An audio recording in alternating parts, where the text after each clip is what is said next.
नगरोटा में देश के 2 मेजर समेत 7 सेना के जवानों को हमने खो दिया है। 4 आतंकियों से लड़ते हुए हमारे 7 जवान शहीद हो गए हैं। आज हम आपको कुछ आंकड़े दिखाना चाहते हैं। पिछले कुछ दिनों के आतंकी हमलों में आतंकी कम मरे हैं, हमारे जवान ज्यादा शहीद हुए। एक आंकड़ा दिखाते हैं आपको इस साल का ही। 2 जनवरी 2016 को पठानकोट आतंकी हमले में 4 आतंकी मारे गए थे, लेकिन जवान 7 शहीद हुए। 25 जून 2016 को पंपोर में 2 आतंकी मारे गए, लेकिन 8 जवान शहीद हो गए थे।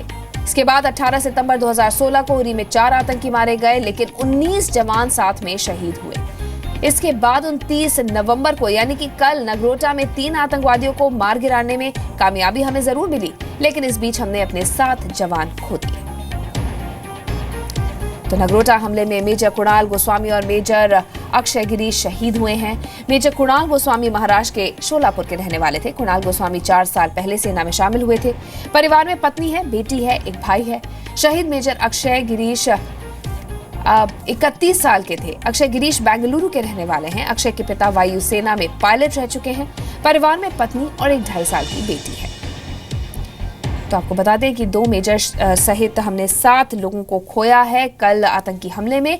हमारे संवाददाता राजू केनी ने कल हमले के बाद आज नगरोटा में आपके लिए एक रिपोर्ट तैयार की है। इसे देखकर आप समझ पाएंगे कि आज वहां पर क्या हालात है। आज सुबह फर्स्ट लाइट के साथ ही सेना ने इस इलाके में ऑपरेशन फिर से जो है वो शुरू कर दिया है।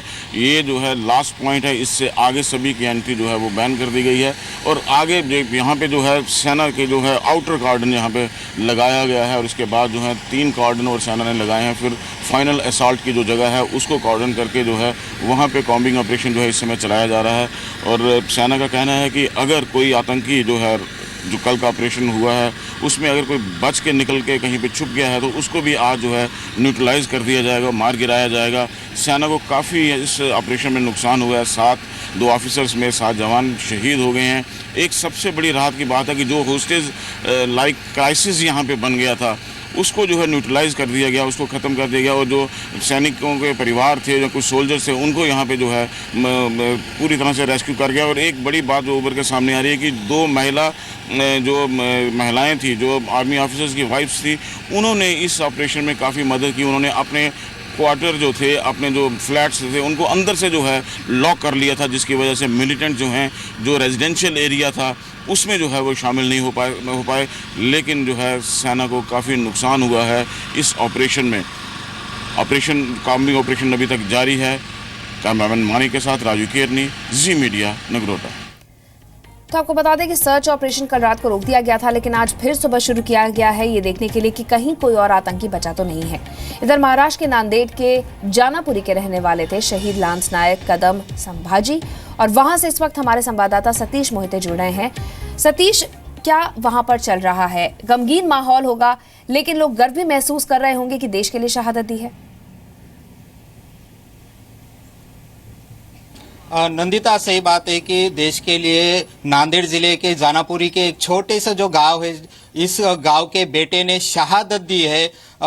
संभाजी कदम ये मार्टियर हो चुके हैं, शहीद हो चुके हैं। ये खबर जब यहाँ पे जानापुरी गांव में पहुंची, उनके परिवार तक ये बात पहुंची, देश के लिए अपना गांव का बेटा शहीद हुआ, इसका एक तरफ जब फक्र था, दूसरी तरफ गांव में एक बहुत ही मायूसी की लहर छा गई है। उनके पूरा परिवार, उनके पूरे रिलेटिव्स यहाँ पर पहुंच रहे हैं। साथ ही आपको बता दूं, जानापुरी गांव के नजदीक जो जितने भी गांव है और पूरे नांदेड़ जिले से लोग यहाँ पर शहीद जो संभाजी कदम है, इनके अंतिम उनको विदाई देने के लिए यहाँ पहुंच रहे हैं। करीबन दोपहर के बाद उनका जो पार्थिव शरीर है यहाँ पे नांदेड़ में जानापुरी में पहुंचेगा, और उसके बाद ही सेना के जो भी सेना के। हाँ नंदिता, बिल्कुल सतीश, बताइए कि वहाँ परिवार में कौन कौन है, किस तरह से वो याद कर रहे हैं कदम संभाजी को? नंदिता, उनके परिवार में जो उनकी एक पत्नी है और उनकी एक छोटी सी 3 साल की बच्ची है, और उनके पिताजी और उनकी माताजी है। नंदिता, वो एक अल्पभूधारक फार्मर है। उनके पास सिर्फ 2 एकड़ जमीन है, उसी 2 एकड़ जमीन पर उन्होंने संभाजी को बड़ा किया था, उनको उनकी पढ़ाई की थी। इसके बाद जो है वो औरंगाबाद में गए थे और औरंगाबाद में जो सैन्य की भर्ती होती है सैन्य की भर्ती में वो सेना में शामिल हुए थे। 2000 में वो सेना में शामिल हुए थे। लगभग 16 साल की ड्यूटी उन्होंने अभी तक की है। नंदिता, 16 साल की ड्यूटी की है और उसके बाद अपनी जिंदगी देश पर कुर्बान कर दी। दोपहर तक उनका पार्थिव शरीर पहुंचेगा जानापुरी। शुक्रिया सतीश है तमाम जानकारी हमें देने के लिए। तो आपको बता दें कि 2 मेजर सहित 7 लोग शहीद हुए हैं कल, और हम आपको लगातार ये बता रहे हैं कि इस साल जिस तरह से आतंकवादी हमले हुए हैं, सरहद पर जितने आतंकवादी मरे हैं उससे ज्यादा हमले अपने वीर जवान को हैं।